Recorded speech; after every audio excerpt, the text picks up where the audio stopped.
Hello and welcome to my channel. My name is Singh and today we're going to review the differences between the new 2021 MT-09 standard and the SP model. We are also going to do a cost analysis at the end of this video to figure out if it's worth spending that extra cash on the more expensive SP model. I know Europe and other markets had the SP model in the previous generations of the MT-09, but this will be the first SP model we see in the US. So I was curious and I figured most of you will be as well, so here we are making a video about the differences. Before we dive in, I do want to mention a few caveats. I am not accounting for any deals you may be able to find, although I think that would be very difficult considering how hyped up this motorcycle is. I'll also be just using the MSRPs on the site and not accounting for any tax, title, registrations, since these things are not constant variables. They are different across different states in the US. Also in this video, we are not analyzing the older generation, but maybe I'll make a separate video if you guys find this video helpful. So let's dive in. First, let's go over all the differences. Let's start with the aesthetics. So it comes with the R1M color scheme. It's got blue wheels, clear coated silver swing arm. It's got gold color forks. It's got black handlebars, black levers, tinted front and rear brake reservoir, and last but not least, the seat cover with the contrast stitching. Now, some of the more important upgrades, I would say, KYB fully adjustable forks up front, Öhlins rear fully adjustable shock,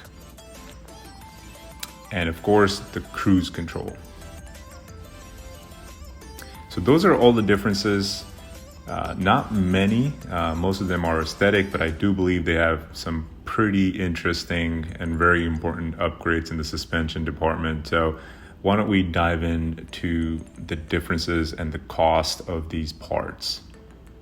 So let's go ahead and assign some dollar amounts here. So for all the aesthetic differences, I'm just going to put a value of $600.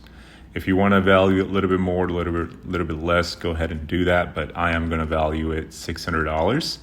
And the KYB forks up front, I'm aligning a $900 value to those. Öhlins shock, $1,100. Cruise control, $600. And I didn't just pull these numbers out of thin air. I am actually using the products that are sold in the aftermarket to drive these prices. So these are not made up numbers. They are very identical to these that are on the SP model that are sold in the aftermarket industry.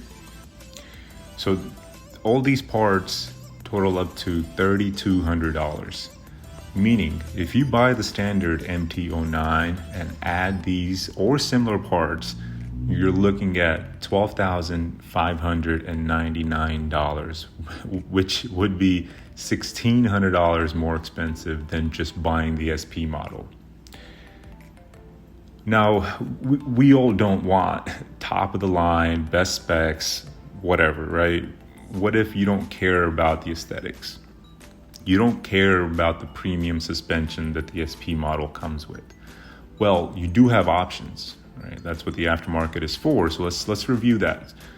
You can get the cheaper model and make some cheaper upgrades. You can get, for the front forks, you can get a Race Tech Gold valve kit. Amazing product.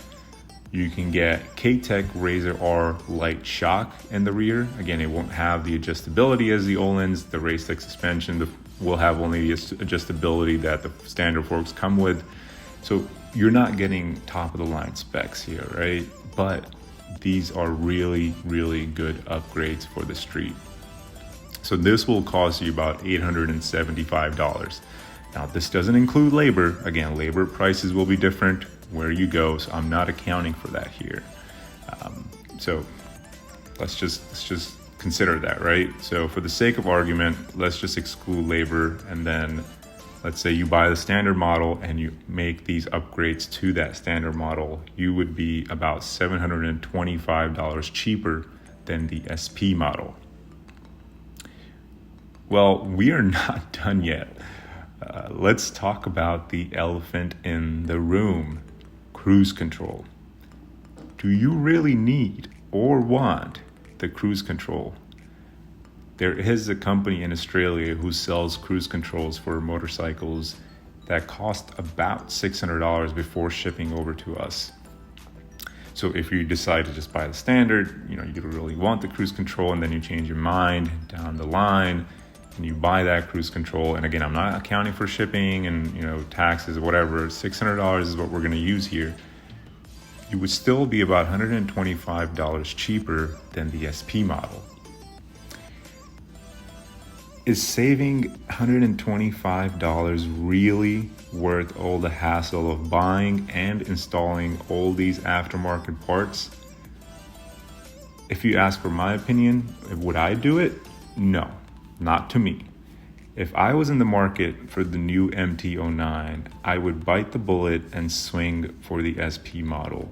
Just pay the extra, whatever it is, $1,600, and get the SP model. You can go out and buy these aftermarket parts. You will not get the same value as you do directly buying it off the showroom floor. As we discussed, you would be spending about $1,600 more. If you get the cheaper options, aftermarkets, you would be saving $725. But if you had the cruise control, then you're really just saving about $125. To me, it's just not worth it. Again, maybe you can swing a deal on the standard and get it for, $9,000, $8,500. Obviously, that's going to change this analysis. We are using the prices that are available to us today, and that's what we are coming down to, saving about $125. If that's money that you need to save, then go right ahead. Maybe you don't have that money for the SP and you want to get the cheaper and add these parts on over a longer period of time. Obviously, that's an option. That's a consideration you want to do. But if it was my money, if I was going out and buying one of these two models, I would just go ahead and bite the bullet and get the SP model. I think it's worth spending that.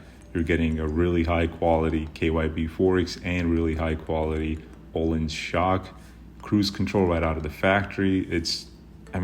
Just those three things are just worth more than $1,600. Maybe the color and the aesthetic changes are not your thing. That's fine. It is what it is. But anyways, so that was the video. That was the analysis. Let me know if you guys want me to do similar videos like this before. This is the first one I've done in this format, doing an analysis. We can do one of the older model, find a live example, how much it's selling for, and add in these parts and figure out if it's still worth getting the new bike or not, or some of the other models that are coming up that are getting released in 2021. So let me know in the comment section which one you guys think I should do next, and which one of the MT models would you buy? Would you buy the standard? Would you buy the SP? Well, that's all for today. Thank you so much for tuning in, and I will catch you guys on the next one. Peace.